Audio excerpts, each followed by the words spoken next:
este puente. ¿En qué localidad? En la grande, enfrente del centro de salud. Han pegado un tiro a una señora que me parece que es de la Junta. La chica está tirada en el suelo, le han pegado unos tiros. Yo creía que eran unos petardos. En la pasarela, pero que la han agredido, la han disparado. Que no, que la han disparado, que está tirada, no se mueve, está como muerta. ¿En qué ciudad o pueblo? En León, en León, en León. En León.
Sentí unas detonaciones.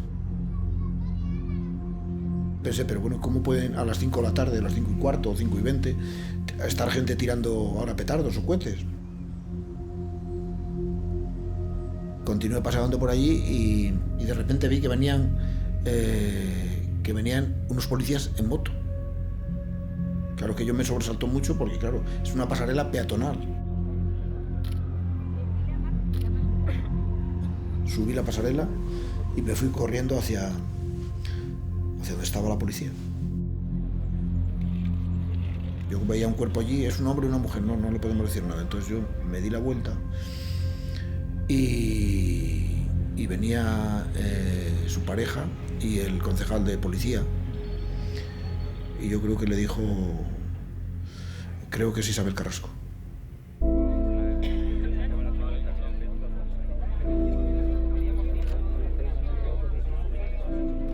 Fueron momentos muy trágicos, muy difíciles, donde te quedas absolutamente bloqueado y a lo mejor no en aquel instante, sino instantes después empiezas a pensar, si yo lo hubiera ido a buscar, quizás no hubiera pasado.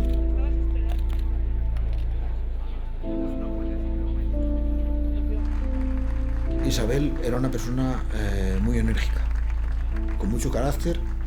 Yo creo que era sumamente inteligente, muy trabajadora, a veces muy autoritaria y muy exigente con todo lo que nos rodeaba.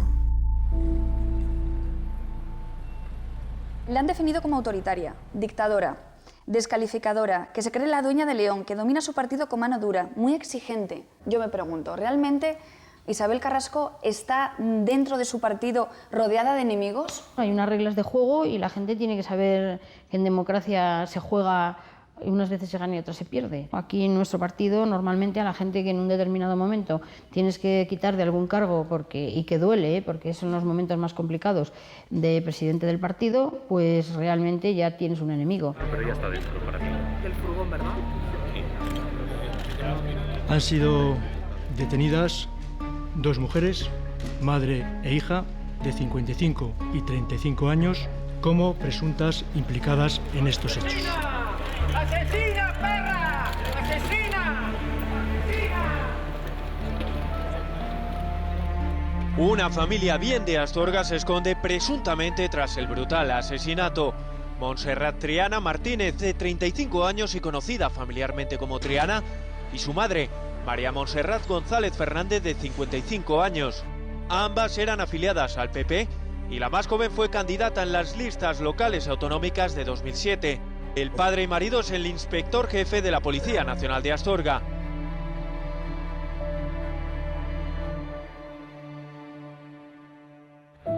La policía empezará a buscar esta mañana en el río Bernesga de León el arma con la que se asesinó a la presidenta de la Diputación y del PP leonés, Isabel Carrasco. El arma del crimen todavía no se ha encontrado, es clave, claro, en esta investigación. La policía cree que las detenidas habrían lanzado el arma al río y a partir de esta mañana intentarán localizarla. no hay más novedades respecto a lo que ahora mismo ocupa y preocupa a la Policía Nacional, y es encontrar el arma que efectuó los disparos.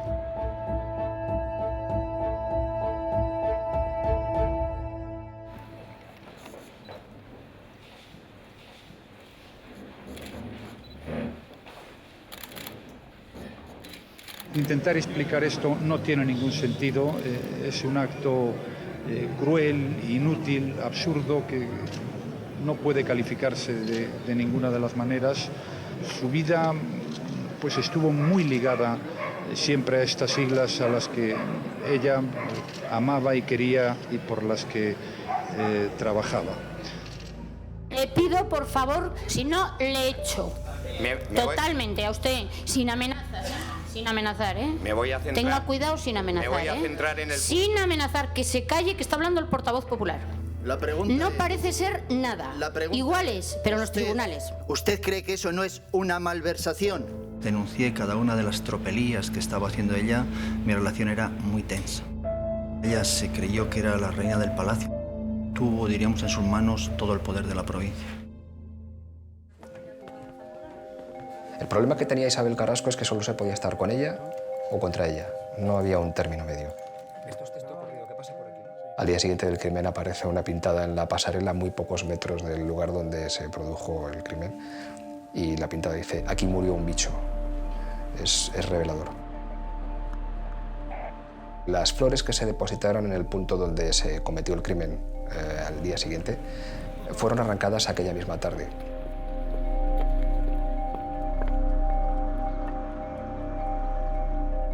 Tampoco se puede decir que se despertase una corriente de simpatía hacia Montserrat y Triana, pero sí que he visto que tampoco hay una corriente crítica ni que nadie las desprecie de alguna forma. Estamos hablando de un asesinato.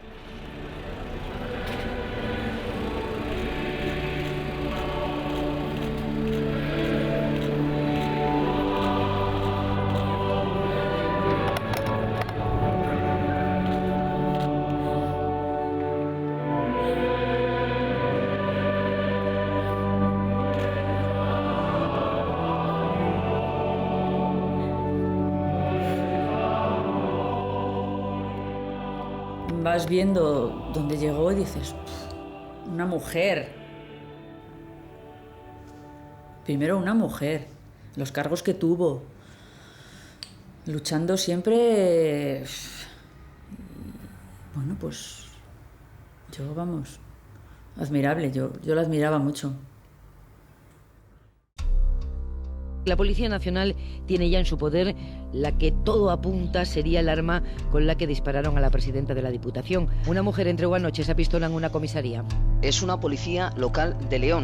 Los investigadores creen que hay muchos cabos sueltos en la versión que ofreció la policía local amiga de la hija cuando 30 horas después del suceso entregó el arma con el que supuestamente se habría cometido el crimen.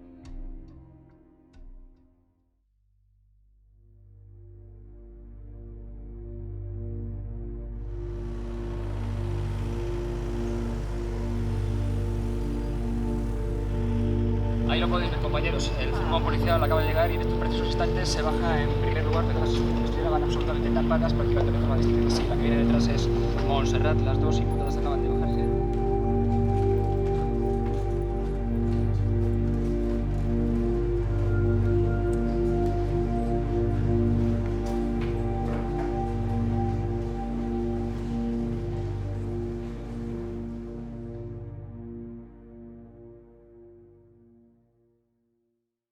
Cuando se produce una muerte horrible, un asesinato, todos, y yo también, necesitamos tener alguna explicación que nos convenza. Nosotros investigamos, se investigó a ver cuáles podían ser los motivos. Y yo creo que el motivo es claro y es el odio que tenían tanto la madre como la hija a Isabel Carrasco, que no hay otros motivos. Entonces, claro, podemos pensar que si eso es motivo suficiente para matar a una persona. Creo que la muerte de Isabel Carrasco fue un asesinato, para mí no hay duda, porque no tuvo ninguna posibilidad de defenderse, y que en ese asesinato participaron las tres acusadas, que estaban de acuerdo para ello y con el mismo nivel de responsabilidad. La pasarela es una ratonera, es decir, ahí no te puedes escapar.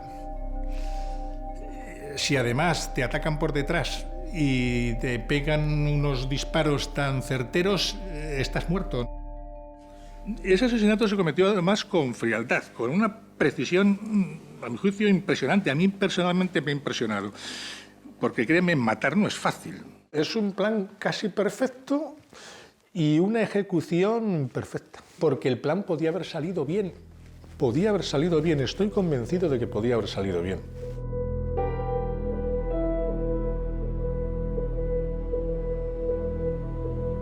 Montserrat y Triana han comido en casa. Raquel no quiere, pero sí dice que irá a tomar un café.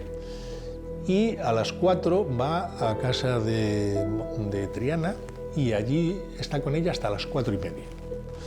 A las 4:30 Raquel se marcha y llega rápidamente a la calle Lucas de Tuy, donde estaciona su coche. La madre y la hija salen un poco después, sobre las 5 menos 10, y dejan el coche en el chaflán ese de la calle Rúa de la Vega, que está un poco más allá. Y después la madre y la hija se separan. La madre va hacia la pasarela y le dice a la hija que le espere. Isabel Carrasco iba todos los lunes, y solamente los lunes, sobre esa hora, sobre las 5, a la sede del Partido Popular, y pasaba casi siempre andando y casi siempre por esa pasarela, ¿eh? Y además sola, sin escolta. Cuando la ve salir de su casa, la deja pasar, y cuando va por la pasarela se acerca por detrás y se cruza con el policía y su mujer. Vimos de frente, casi abajo del todo, que venían dos señoras. Ellas pasaron y nosotros al pasar, pues le digo, será su guardaespaldas. Fuimos andando unos 15 o 20 pasos más o menos. Y a esa altura sonó un ruido como un petardo. Y entonces nosotros nos volvimos.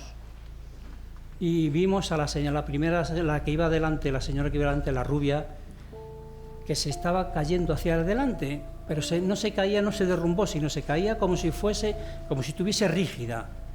Se fue cayendo adelante hasta que se cayó al suelo. Y una vez que estaba en el suelo, la que iba detrás dio 2 pasos hacia adelante y se puso a la altura de la cabeza. Se agachó y con la pistola que llevaba en la mano se la acercó a la cabeza a muy pocos centímetros. ¿Más o menos cuánto? ¿10, 15, 5? 4 o 5 centímetros, no más. Y le hizo 3 disparos. No me lo podía creer, que tan cerca que le dio, salió humo y la persona que estaba en el suelo rebotó su cabeza. Se levantó, se cogió con la mano izquierda el pañuelo que llevaba, se lo subió hasta la boca y se lo mordió con los dientes. Y se dio media vuelta y se vino hacia nosotros. Pasó junto a ellos con la pistola cogida y metida en el bolso, así, y mirando para ellos. De tal manera que ellos pensaron, pues nos va a dar unos tiros a nosotros también. Mi mujer se asustó un poquillo cuando vio que venía y yo la agarré del brazo. Se la sujeté para que no se moviese y yo la dejé pasar. Y cuando llevaba unos 15 o 20 metros, yo le dije a mi mujer, la voy a seguir. Y ella me dijo, vale, yo voy a llamar al 112. Si la muerte de Isabel Carrasco se produce a las 5:15 de la tarde, a las 5:16, Montserrat, la madre, está llamando a Triana. Es un minuto después de los hechos. Esa llamada, por haberse producido justamente a esa hora, no tiene otro sentido que decir, ya lo he hecho, ya lo he matado, espérame que te voy a dar la pistola. Pedro empieza a seguirla porque la deja ir un poco y la va siguiendo por la acera contraria, no detrás, sino por la otra acera. Cruza la calle y se mete en la Plaza Colón. Entonces yo estaba en la esquina de Colón con Tui y salí corriendo para no perderla. Y cuando entro en la Plaza Colón ya no la vi. Se me había perdido. Al llegar a la Plaza de Colón se puede tirar o por la derecha o por la izquierda. Y él tenía que elegir, y él eligió la derecha y Montserrat se había ido por la izquierda, hacia el pasadizo. Triana, para mí, la está esperando en el pasadizo, que es un sitio perfecto para hacer lo que hicieron, para que le dé el revólver, el bolso con el revólver, y para que Montserrat se quite la ropa. Montserrat continúa hacia Gran Vía de San Marcos y va hacia el coche, y Triana va a la calle Colón y va a encontrarse con Raquel Gago. Ese día 12 de mayo de 2014 se encontró usted con Raquel. Sí, señor. ¿Ella qué estaba haciendo? Ella allí estaba parada. Parada. Estaba como esperando.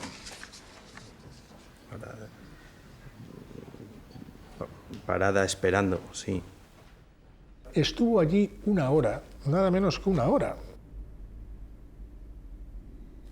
Porque eso lo tiene reconocido ella y además sale también por las antenas de telefonía. Triana llama a Raquel a las 5:19. Y como digo, el sentido de esta llamada, para mí, no es otro que estate preparada, que mi madre ya lo hizo y te voy a dar el revólver. ¿Quién llama en un momento tan terrible después de un asesinato, cuando estás metido en un asesinato, porque la llama? Es decir, que si la llama y justamente en ese momento es porque está de acuerdo con ella. Estábamos hablando y enzarzados en la conversación cuando llegó esa chica en concreto. ¿Dijo algo? Solamente creo las palabras que dijo: abre. Como abre el coche. ¿Dijo que iba a dejar algo en el coche? No. ¿Raquel contestó algo? Siguió hablando conmigo. Siguió. ¿Abrió el coche, Raquel? El coche se abrió, no sé si lo abrió Raquel o quién lo abriría. El coche sí se abrió. ¿Vio si la chica esa que llegó metió algo en el coche? No lo vi. Lo que hace Triana, porque es lo que dice ella, porque lo tiene dicho, es que le deja en el coche el bolso con el fular y el revólver. Montserrat continúa hacia el coche. Como Montserrat había ido por aquí y Pedro había ido por aquí, se encuentran aquí. Y entonces al verme se quedó un poco sorprendida y se quedó parada y me miró fijamente. Y entonces en ese momento oí una sirena de un vehículo policial y yo me eché a la calzada, le hice señales para que parase y paró. Ella pregunta que qué pasa aquí, que por qué está allí la policía. En algún momento dicen que si son la mujer y la hija del comisario jefe de Astorga. Entonces, claro, quedamos mi compañero y yo solos. La señora insiste mucho en que el que nos paró estaba loco. Y claro, la señora iba muy bien vestida, era un vehículo de alta gama. Y pues claro, que llegamos a un momento que dijimos, oye, que a lo mejor nos estamos equivocando de persona. Por eso digo yo que el plan era bastante bueno, que no podían pensar que esas dos mujeres con apariencia respetable y en un Mercedes pudieran haber cometido un asesinato. Y si se marchan de allí ellas, y se marcha también como se marchó Raquel Gago con la pistola, y si no pueden ser identificadas, porque no pueden ser identificadas, pues el crimen podría haber salido bien. ¿O no? El registro se inicia a las 12:30 de la noche. La juez decide hacerlo en persona. Se lleva a la inspectora jefe de la Comisaría de Policía Nacional. Y entonces aprecian que en los baños no hay nada, que en el pasillo no hay nada. Y los dos puntos donde encuentran elementos de importancia son el salón y el dormitorio individual.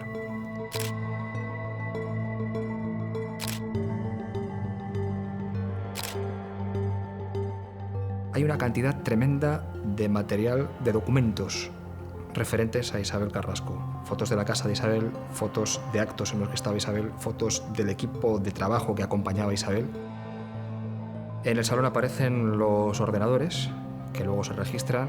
Lo que a la policía le llama la atención es la persistencia con la que se busca armas, revólveres, silenciadores, pistolas y un poco la continuidad en el tiempo con la que se llevan a cabo esas búsquedas.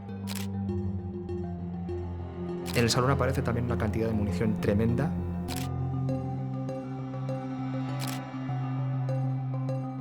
Luego los hallazgos importantes tienen lugar en el dormitorio individual, como lo describe el acta manuscrita por la inspectora. Aparece una de las pistolas y aparecen unos guantes de látex a los que en principio no se les da mayor importancia. Luego en el juicio supimos que esos guantes contenían restos de pólvora, síntoma inequívoco de que se había estado disparando con ellos.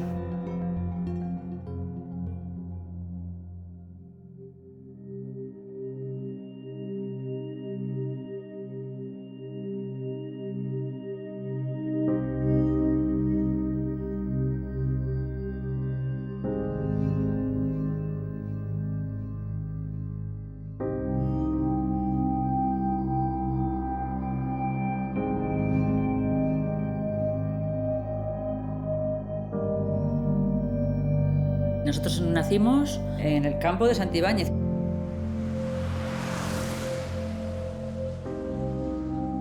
Y allí vivimos en una casa construida por mi padre y pues no sé si le ayudó mi abuelo, un hermano, 2 hermanos, eran muchos hermanos. Mi padre era ferroviario y de todo un poco. Cuando no trabajaba en la Renfe, pues trabajaba en las obras, y cuando no, pues cortaba el pelo, y cuando no, pues arreglaba zapatos. Todo. No demostraba mucho cariño, o sea, no era afectuoso. Tú ibas, le dabas un beso y te lo daba, pero no salía de él. Mi madre era la protectora, la que estaba pendiente de que fuera todo bien en el colegio, de hablar con los profesores, de taparte cuando hacías algo mal para que no se enterara tu padre.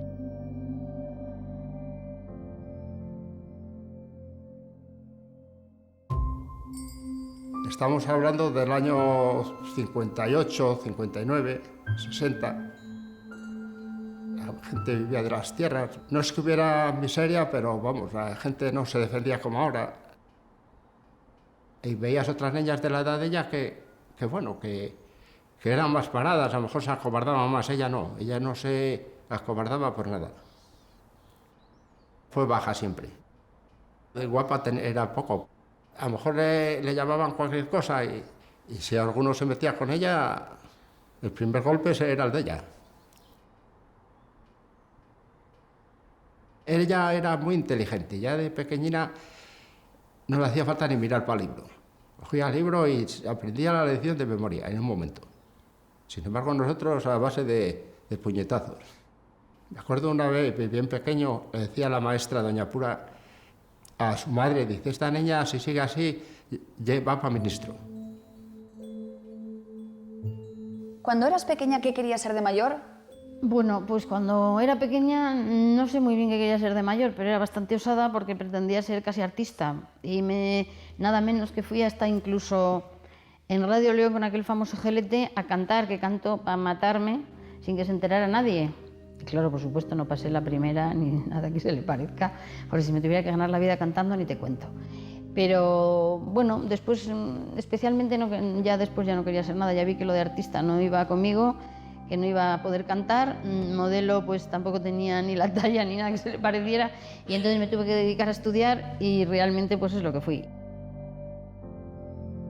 Era inteligente, tenía buena memoria, rápida mentalmente, o sea que en ese sentido Dios la dotó fenomenal, o sea que podía, yo creo que conseguir lo que se propusiera. Y además por esa fuerza de voluntad que digo que además tenía una fuerza de voluntad de hierro.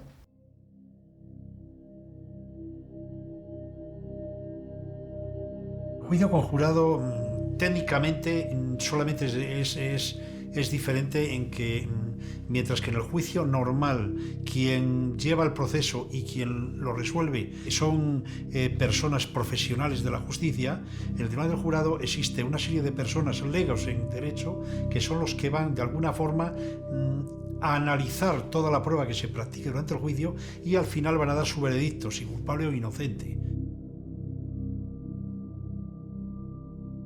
Entonces, ¿qué puede ocurrir? Pues con un jurado puede ocurrir de todo. Simplemente, depende de quien mejor le sepa influenciar, quien mejor le sepa. La empatía es muy importante. El interrogatorio de Montserrat González mañana, ¿esperas mucho? Yo espero que no declare. O sea, yo espero que a las acusaciones no nos conteste. Es probable, ¿no? Sí. Sí. ¿Por qué esperas esto? Por lo que te estoy diciendo. Porque creo que va a ser la estrategia. La estrategia creo que va a ser el enturbiar el asunto, el llevarlo a otro plano, y entonces, ¿cuál es la mejor forma? No contestar a nuestras preguntas. Entonces solamente va a contestar a las preguntas de su abogado.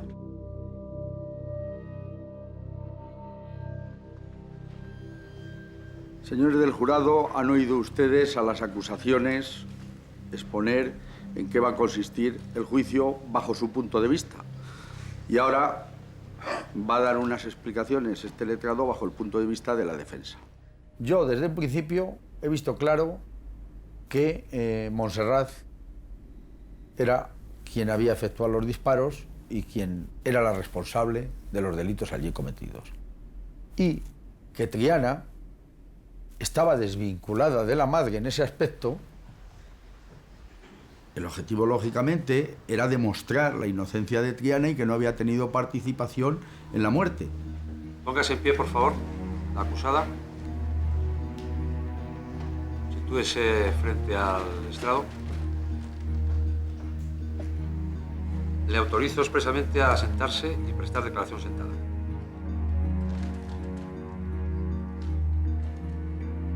Bien. ¿Es usted doña Montserrat Ascensión González Fernández? Sí. ¿Va usted a declarar? Voy a declarar a mi abogado. ¿Solo a su abogado? Solo a mi abogado. ¿No va a declarar a ninguna pregunta del resto de las partes? No.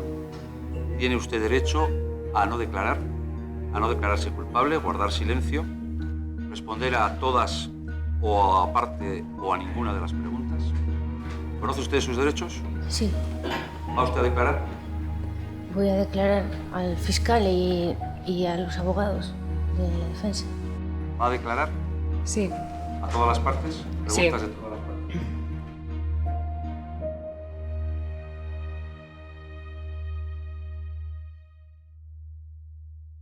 Lo más importante que había y la pieza fundamental de todo el juicio era la hora de los disparos. Sobre eso basculaba todo lo demás. ¿Por qué todo el mundo dice desde un principio 17:15? ¿Quién influye en que digan 17:15?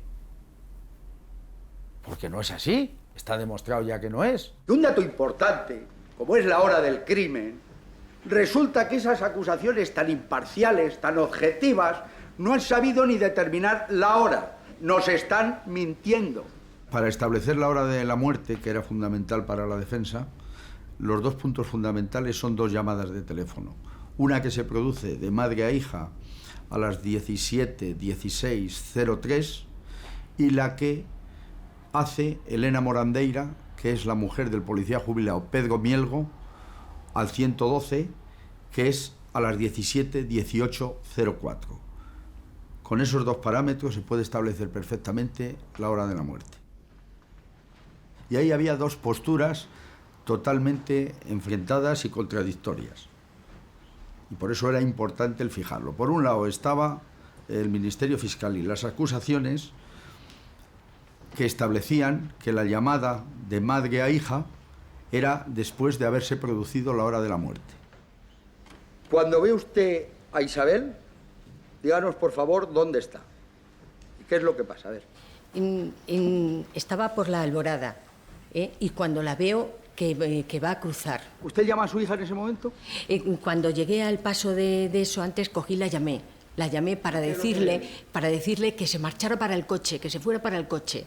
¿Pero por qué le dice que se vaya para el coche? ¿Estaba hablado algo o le surgió a usted? Porque iba a matarla. Pero ella sabía que usted iba a matarla. No, yo le dije que se fuera para el coche y entonces ella me vio así, en plan nervioso, me dijo a ver qué pasaba, por qué iba para el coche. Y yo le dije que dije, veo a la Carrasco, ¿eh? Y dije, y la voy ya dije, se va a acabar. Ese es el primer punto importante, porque claro, si llama después es para decirle, la he matado, vete donde hemos quedado, como decía el fiscal, que te voy a entregar el arma. Pero si es antes, ya desbarata todos los planes de la acusación, ya no le encaja esa tesis. Bueno, su madre le llamó con el iPhone 4 sobre las 17:16. Sí. Con una duración de 36 segundos, según el listado de llamadas. Sí. ¿Qué le dijo su madre? Mamá me dijo, ¿dónde estás? Vete para el coche y yo... A ver, lo que dijo ayer su madre, por lo menos lo que anoté yo, era que iba a matar a Isabel y que se fuera para el coche. Mamá me dijo que me fuera para el coche. Y yo la pregunté... iba a matar a Isabel. Ella me dijo, vete para el coche. ¿Y que iba a matar a Isabel también? Perdón, deje acabar la persona. Me dijo que me fuera para el coche, que dónde estaba. Y le dije, ¿qué pasa? Y me dijo, la estoy viendo, Carrasco, hoy termina todo esto, ya verás. No... Y le dije, no hagas una tontería, espera que voy, ¿dónde estás? Me dijo, cruzo el ambulatorio, dijo, no, vete para el coche. Y me cortó y yo fui corriendo hacia el ambulatorio. Cuando llego a la pasarela, iba ya acercándome a ella, pero bien, y espero. Y entonces me acerqué ya, pasaron, y fue cuando pasaron unos señores o gente, o dos. Explíquelo usted con más detalle, por favor. Y es que... Piense que no saben... Ya. Usted lo sabe, pero... Ya. Yo le di en la espalda y después le di más, pero es que tampoco sé dónde le di. ¿Y usted no comprendía que no se puede quitar la vida a una persona por muchos problemas que haya? ¿Qué es lo que pensaba? No, es que pensaba que si no, iba mi hija. Entonces preferí ella que no mi hija, porque desde luego mi hija estaba tan mal, ella iba a seguir, porque iba a seguir haciéndole eso. La vida imposible. ¿Está usted arrepentida por lo que ha hecho? No. No sé. ¿Pero por qué? ¿Por qué no está arrepentida? Pues porque si no, mentiría. Las llamadas del 112 son claves para determinar la hora más o menos exacta de la muerte. Imagínense ustedes, y esto quiero que se reflexione un poquito, porque es importante. Se acaban de producir los disparos en la pasarela. Piensen ustedes.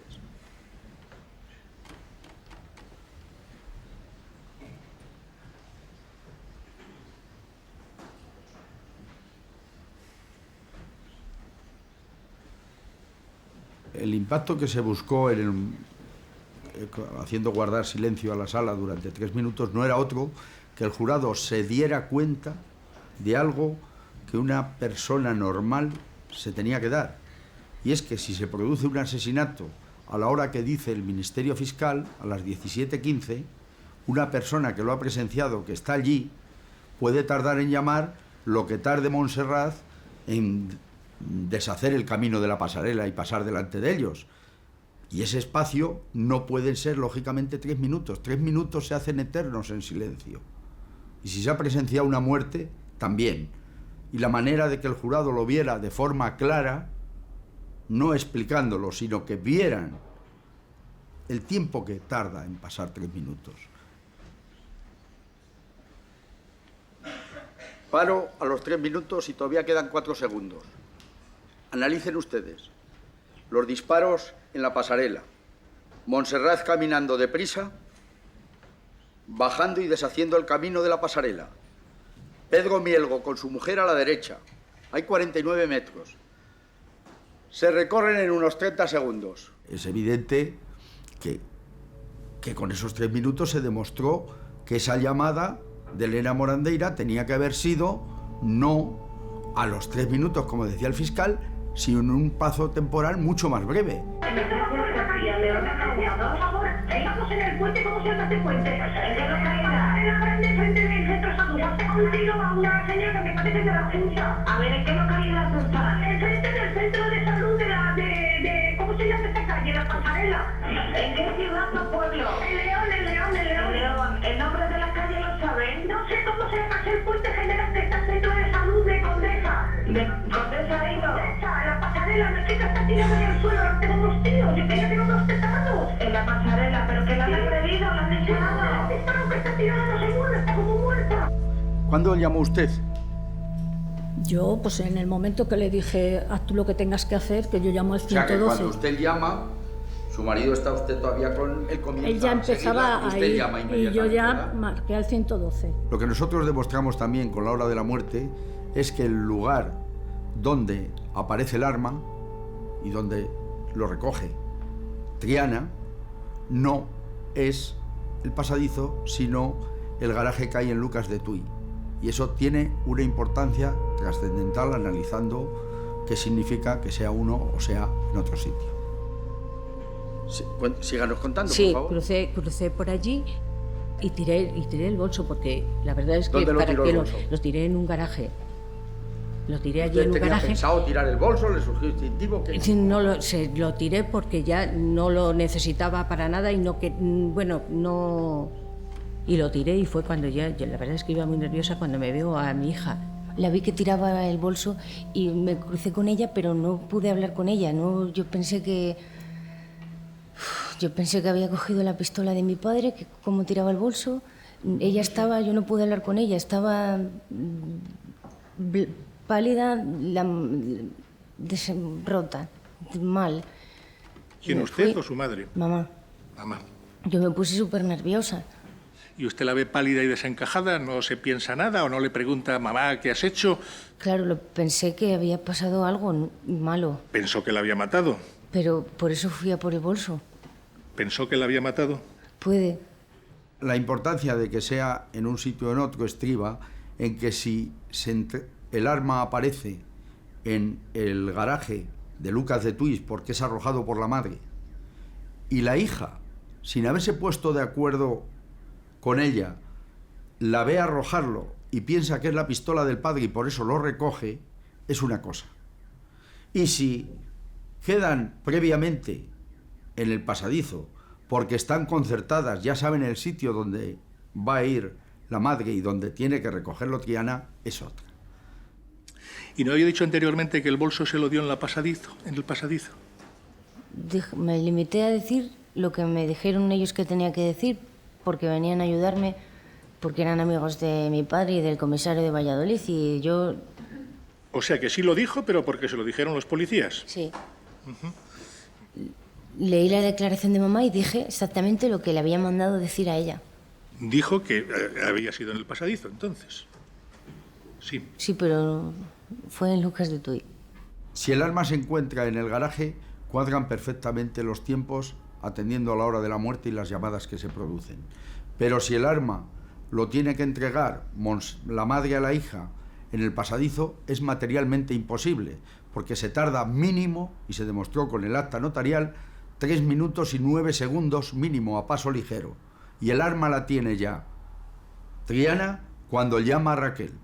No puede Triana llamar a las 17, 19, 14, que desde que se han producido los disparos han pasado 2 minutos, y no puede necesariamente estar ahí recibiendo un arma, donde no ha llegado su madre. El arma la tiene al minuto y pico de suceder los hechos. Luego es imposible que la haya entregado en el pasadizo. Y salgo del garaje y voy hacia donde me cruzaba con mi madre, pero no la vi. Y seguí caminando hacia la esquina de Colón. Nada más que voy hacia Colón y veo que no está, veo a Raquel. Y la llamo para ver si había visto... Yo quería saber si había visto pasar a mi madre, para ver dónde tenía que ir. ¿Estaba usted esperando que llegara Triana? No. No. La pregunta de la espera es porque, según Julio, el controlador de la hora, decía que cuando usted la ve que estaba como esperando, en actitud de espera. No estaba esperando. No, además el que me dice que espere un momento es él. Ah. ¿Raquel estaba allí esperándola porque usted había quedado con ella en que le esperara allí? No. Porque le iba a dejar la pistola o el No. revólver. No, en absoluto. No. No. O sea, que fue de casualidad que se la encontrara allí. Pues sí. ¿La llama con un móvil de tarjeta prepago? La llamo con mi teléfono, pero mi teléfono tiene en el redondel de la huella dactilar y estaba tan nerviosa que no se cogió, por eso cogí el otro teléfono. Este móvil de tarjeta prepago lo utilizaba usted habitualmente, pero estaba a nombre de un amigo que se llama José Manuel Presa Ferrero, ¿no es así? Sí. ¿Lo había comprado cuándo? Lo había comprado a principios del año 2012. Y decía usted antes que era un teléfono muy básico y tenía usted un iPhone 5S, que es mucho más avanzado. Sí. ¿Y para qué quería ese Nokia tan básico? ¿Y de tarjeta prepago? Pues mira, lo necesitaba porque hablaba mucho por teléfono con un amigo que tenía una relación y llegaban unas facturas a casa que mi padre decía, pero las llamadas, no quería tampoco que supiera quién es, muchos mensajes, y le pedí el favor a José Manuel cuando nos vimos que si podía, porque yo quería tener otro teléfono para hablar más tranquilamente con él y no necesitaba que tuviera internet, ni porque para eso ya tenía el iPhone y los llevaba los dos siempre conmigo. ¿Por qué no lo ponía usted a su nombre y se acababa el problema, en vez de a nombre de su padre? Porque yo no quería que mi padre supiera que tenía otro teléfono. ¿Por qué? Porque está feo, o sea, mi padre ya tenía las dos líneas de mamá y mía, y cómo voy a decir, cómo me iba a cortar el otro número, entonces es que no. Tampoco hace falta que se enterara su padre que tenía Bueno, pero mi padre otra línea. Mi padre es policía, a lo mejor sí que se enteraba.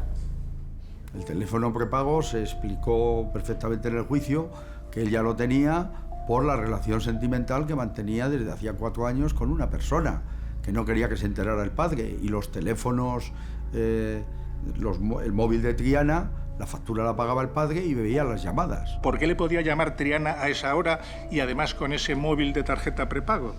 Es que yo no sabía, a mí me aparece un número y yo no sé de quién es ese número. ¿No lo conocía usted ese número? No. A mí me sonó el teléfono, contesté, dije sí, y como no oí nada y estaba en una conversación con Julio, lo metí en el bolsillo del pantalón. ¿Usted la ve venir de frente a Triana? Sí. ¿Y Triana qué le dice? ¿Qué hace? Solo la entiendo que dice hola, pasa, yo espero que se parase a hablar con nosotros.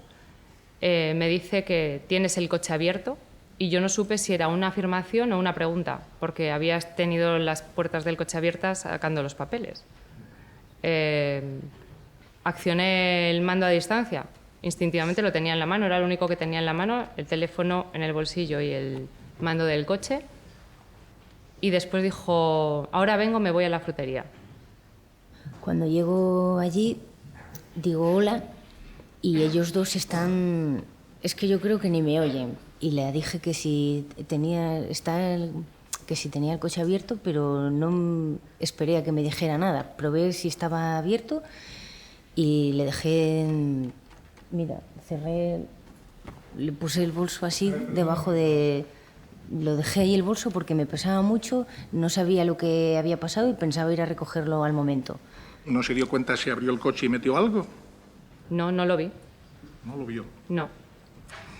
¿Le dijo también, ahí te dejo eso? No. No. No. ¿Por qué le hace usted eso a Raquel? No lo hago pensando... Pensaba volver a recogerlo. Ya, no... Como siento haber hecho eso, pero yo no quería presentarme donde mi madre si había pasado que hubiera estado herida o cosas. No lo sé, es porque... ¿No pensaba usted que le metía en un lío tremendo a Raquel? Es que yo volví al momento, no tenía intención de meterla en ningún lío. Pues no volvió porque... Porque no pude. Porque no pudo. ¿Cómo le pudo hacer esa faena? Es decir, implicarla, porque usted está implicada en este asunto justamente Sí. por eso, porque la pistola o el revólver, perdón, apareció en su coche. ¿Cómo le pudo hacer esa faena de dejárselo en su coche? Pues no sé, lo único es lo que ella ha dicho antes que he escuchado. La verdad que a mí, pues yo no tengo vida desde que ha sucedido eso. Entonces, Creo que ya tengo suficiente. ¿Perdón? A ver, lo que ha sucedido es que desde que eso pasó, yo no he tenido vida, con lo cual lo que ella ha podido pensar o lo que haya podido, no sé, pensar en ese momento, que hizo o no hizo, ella es su conciencia y lo que ella haya pensado. Yo no estoy dentro de su cabeza y no lo puedo saber. La policía le hizo un registro en su casa. ¿En ese registro estuvo usted presente? Sí. Sí. En el registro de su casa se encontró una pistola marca Royal. Una pistola, no el revólver de antes. Una pistola marca Royal que no tiene número. No sé qué marca. ¿Eh? Sí, pero no sé qué... ¿Era suya esa pistola? No. ¿Era de su madre? ¿Usted la había visto? No. No, no sabía de ella. No. Oiga, pero decía usted que su madre le había pedido que le ayudara a buscar armas. Sabía que estaba interesada en tener armas. ¿No sabía que tenía ese arma en casa? No, porque yo cuando me mandó a hacer eso, a los pocos días es que le dije que desistiera de esa idea. Y cuando me enteré que había vuelto a hacer esas búsquedas, no. Y entonces me quedé tranquila, pensé que ya lo había dejado, había pasado ya casi 1 año y medio. No pensé que... ¿Y del revólver tampoco lo había visto usted por casa? No. No, y tampoco sabía que lo pudiera tener. No. Tampoco. Había también un montón de cartuchos de distintos calibres, algunos para esas armas y otros para otros. No sé. En el registro de su casa se encontraron también fotos de Isabel Carrasco, fotos de la casa de Isabel Carrasco, de sus amigos, de gente de la Diputación, recortes de periódicos con informaciones sobre Isabel Carrasco. ¿Por qué tenía usted todo esto? No, yo lo único que tenía o que me acuerdo de coger fue el interview que me mandaron por WhatsApp que lo fuera a comprar a Astorga, porque en León ella mandó comprar todos, parece ser no había, y lo demás yo no lo hice. Los papeles que yo no sé, no los vamos. ¿Y las fotos de Isabel Carrasco y de su casa? No lo había imprimido, yo no sé por qué estaba ahí. No sabe por qué estaban ahí. No. Las búsquedas de armas es un elemento incriminatorio contra Triana, pero puede tener otras explicaciones. Y creo que se dieron perfectamente. Es la madre la que le dice, cuando ya sabe que la presidenta de la Diputación va a seguir al frente del PP porque no se ha producido el relevo, y a partir de ese momento la madre ya se da cuenta que no va a tener solución, según la mentalidad de ella, y que va a tener que hacer algo. Entonces ve a su hija con el ordenador y varias veces le pregunta cómo se pueden comprar armas. Como si tal cosa. Cuando Triana busca y se da cuenta o piensa que su madre puede estar pensando en hacer algo, le dice que se olvide de eso, que no se busque complicaciones, que no haga una locura. Y de hecho es importante que las búsquedas que se producen después de haber comprado el arma Montserrat en Gijón no son en el ordenador de Triana las que se producen ya en el ordenador antiguo de Triana que utilizaba la madre porque estaba viviendo con ella. Montserrat tira la calle Colón. Sí. Se mete en lo que es el mercado, que hay que torcer a la izquierda. Sí. En ese momento usted también está en la calle Colón, ¿no? Sí, en la calle Colón, sí, pero para el otro lado. Sí. Cuando usted entra ahí, es cuando la pierde. Sí, ella entró ahí y entonces yo echo a correr. ¿Cuándo exactamente llama usted? El espacio local, dígame dónde se encontraba cuando empieza usted a llamar. ¿A llamar dónde? ¿Por teléfono? Sí. Yo intenté hacer una llamada, pero tengo el móvil que es táctil y con el sol no veía nada y desistí. ¿Y cuándo volvió a llamar? No volví a llamar. ¿Usted no volvió a llamar? No volví a hacer ninguna llamada. Hay una llamada, señoría, que queríamos que era él. Vamos a oírla. Emergencias Castellana 112. ¿Tiene alguna emergencia? Sí, un momentito. Le llame a un coche municipal. ¿Qué le ocurre, señor? Ha habido tiros por aquí y una chica... ¿En qué localidad? En León. ¿En León Capital, en la pasarela frente al Centro de Salud Condesa? Sí. De acuerdo, está avisado tanto personal sanitario como policía, ¿de acuerdo? Sí, pero la chica que se ha ido se me ha escapado, no sé dónde está. ¿La agresora? Sí, se me ha ido. ¿Usted va detrás de ella? Sí, pero se me ha despistado. ¿Y cómo iba vestida? ¿Cómo va vestida? ¿Se acuerda de ella? Más o menos iba con una parca así color beige. ¿Con parca de color beige? ¿Tiene algún dato más, señor? Que estoy avisando a la policía a la vez que habla conmigo para que pueda... Sí. Intente acordarse si puede. Con unas gafas... ¿Gafas? Negras y cuello y pantalón y lleva...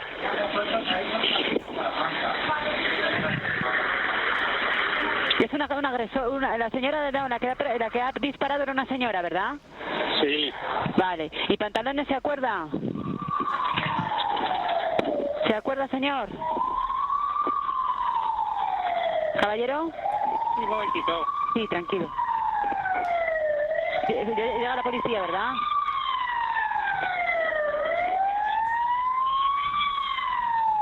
¿Caballero? Sí, está por aquí, pero se ha metido por ahí. Sí, se ha metido por ahí. La chica esa que ha disparado. Habla con policía, ¿verdad?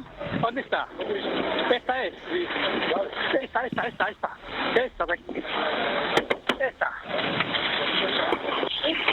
es. Ten cuidado que tiene una pistola en el bolso. Que sí. Que sí, que es ella. ¿Crees que yo desde la pasarela? Mira el bolso bien, regístrala.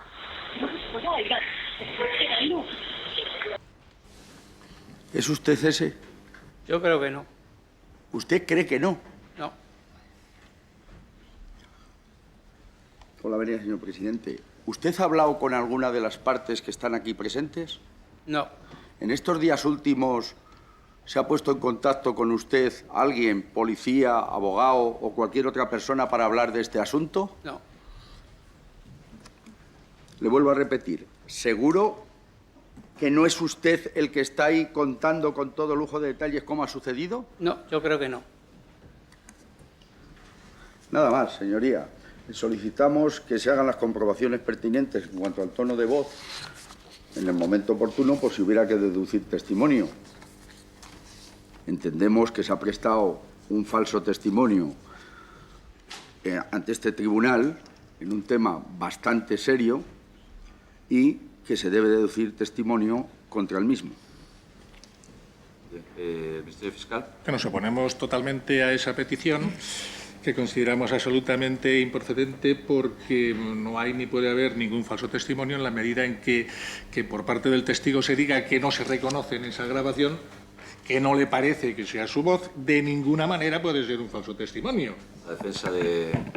Pues con la venia, ilustrísimo señor, yo creo que ya está bien de tener que tolerar sin ningún tipo de acto mentiras de los testigos que han intervenido en este proceso, y no es lo como dice el Ministerio Fiscal que dude de su voz, es que ha dicho que no había llamado.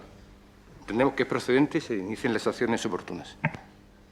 Yo nunca me había escuchado hablando por teléfono en una grabación.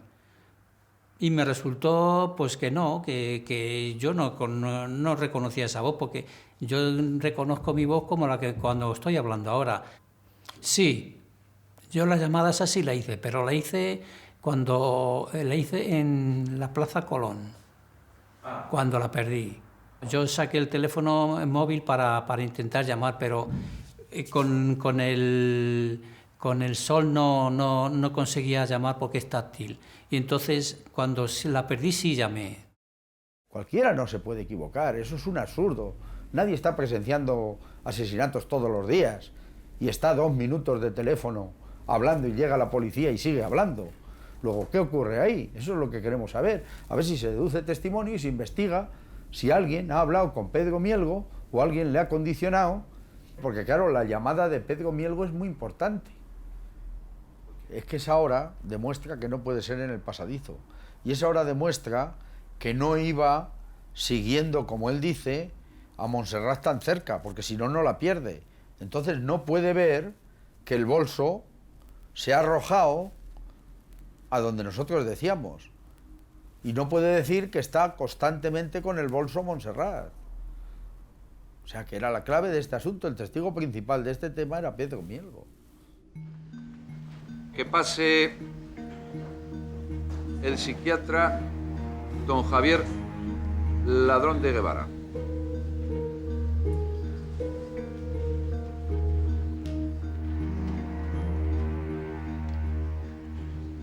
doña Montserrat es un caso que es un cuadro psiquiátrico que se ve fundamentalmente en la psiquiatría forense, que es lo que se llama la paranoia. La paranoia es una convicción delirante que tiene la paciente, que a veces no guarda ninguna relación con la realidad, o a veces guarda parcialmente relación con la realidad. Aunque tú le mostraras las pruebas más objetivas de que no se corresponde a la realidad, serías incapaz de convencerlo en lo más mínimo, porque el elemento patológico es esa capacidad de convicción tan plena que tiene. Ella obtiene la convicción de que no solamente doña Isabel pues está persiguiendo, está acosando a su hija, sino que además es la fuente de todos los males de lo que les está ocurriendo. Y además, dentro de esa creencia patológica, considera que doña Isabel es todopoderosa. Ella tiene una unión que es claramente patológica, es decir, no es una unión ya normal con su hija, tiene una unión extraordinariamente estrecha, que en mi opinión les está desde inicio ya causando perjuicio a ambas. Y entonces cuando doña Trinidad se deprime y ella la intenta proteger, pues realmente está desestabilizada, está desequilibrada. Se desplaza y convive con la hija para intentarle hacer un control de conducta porque no se fía de lo que pueda ocurrir. Pero una vez que ella ya entiende lo que pasa, tiene una comprensión de lo que sucede, se percata que la única solución que hay de solventar eso es que esta señora desaparezca.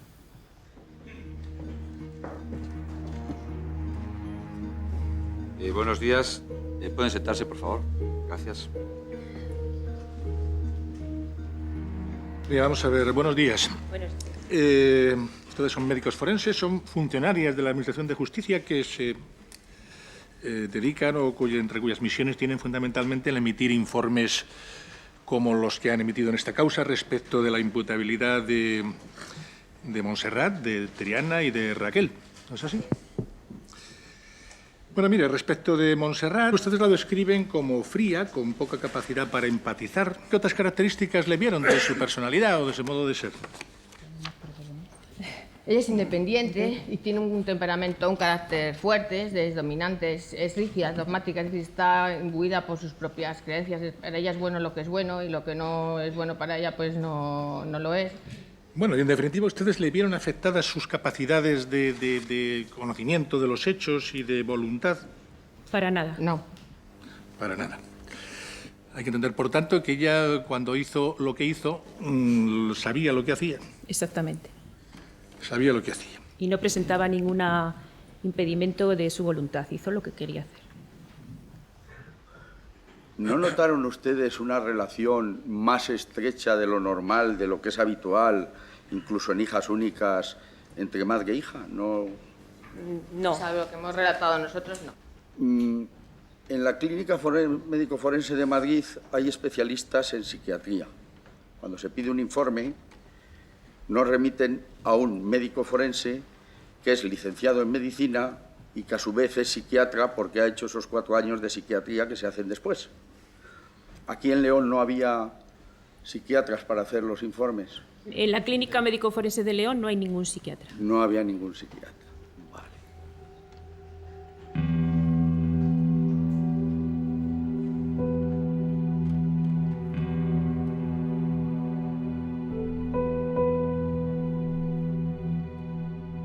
Yo no soy optimista. No soy optimista. Creo que va a haber una evolución a lo personal. Van a intentar manchar a Isabel todo lo que puedan. Los intereses por destronarla de cualquier forma eran inmensos, a muchos niveles. El poder de ella también era inmenso, pero claro, el problema es que ella era sola y el resto eran muchos. Y jamás he salido en la prensa, jamás. Quizá esta vez me tengan que obligar a lo contrario. Como vayan a lo personal, voy a tener que salir. El problema es que no va a ser bueno, yo creo, para nadie. Porque a lo mejor sale lo que no debe de salir. No por parte de Isabel, sino lo que pueda salir de otros. Y claro, depende cómo jueguen, así nos van a obligar a jugar. ¿Quién eligió las balas para el revólver? ¿Quién le enseñó a ejecutar a una víctima una vez abatida y en el suelo? ¿Quién diseñó lo que tenían que hacer una vez asesinar a Isabel Carrasco? ¿Todas las personas que la dijeron que la iban a ayudar eran enemigos personales de Isabel Carrasco? ¿Quién es su pareja? ¿Es enemigo político o personal de Isabel Carrasco? ¿Alguien la indució a cometer el asesinato?